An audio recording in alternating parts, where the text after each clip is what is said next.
Hello and welcome to another Arty Chats with me and this painting, which is a very new one. It's hot off the presses in March and it's called Safe Harbour. Now, it has the simplest message and yet it's come from the most complex and challenging time. So first and foremost, the technical side is that it is a sitting figure completely clothed in green, who has been sitting so long that he has become part of the coastline. His knees have eroded into cliffs and people have built a little town all around him and are now inhabiting his entire body with tunnels and also little walkways. I'm fascinated with giant figures and towns and so on built around them and on them. Very mythical and very fairy tale.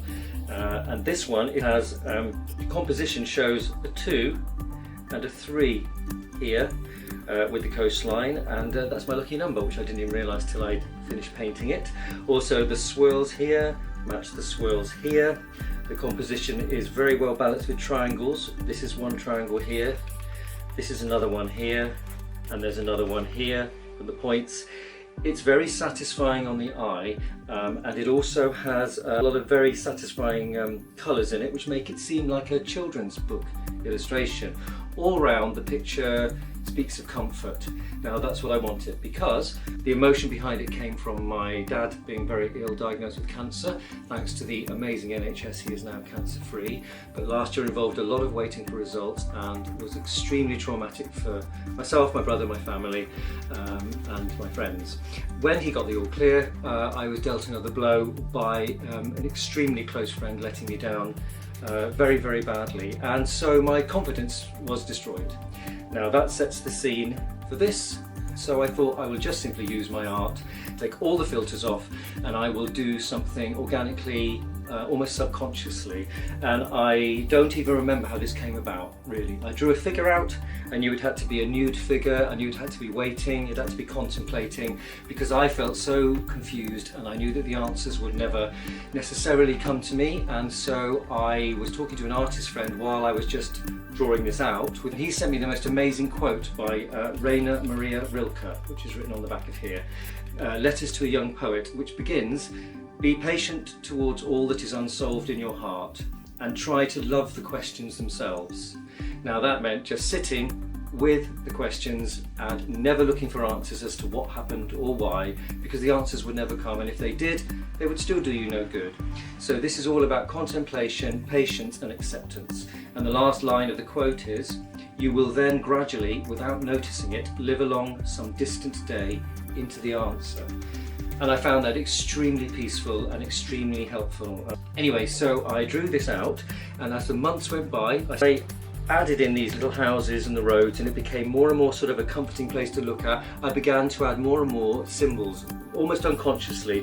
There's a little girl here, asleep in the hand, and I used to have an imaginary friend. My earliest memories, I had a little girl sleeping in my hand. I was 2-3 years old, and for the very first time ever I put her in a painting, so that's very personal and confessional.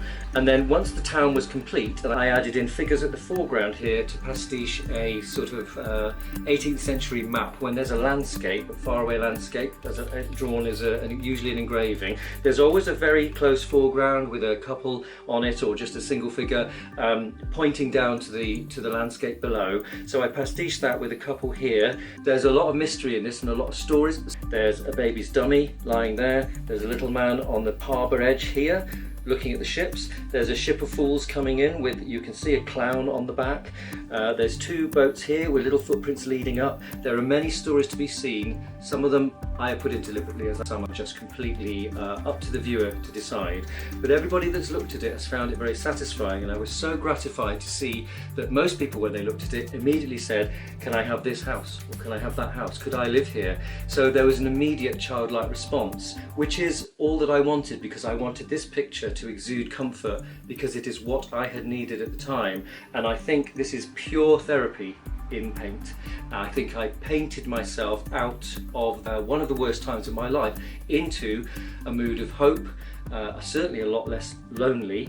And as I was working on it bit by bit, doing other artwork in between, I made new friends, new acquaintances came into my life. They've now become friends, and some old acquaintances returned.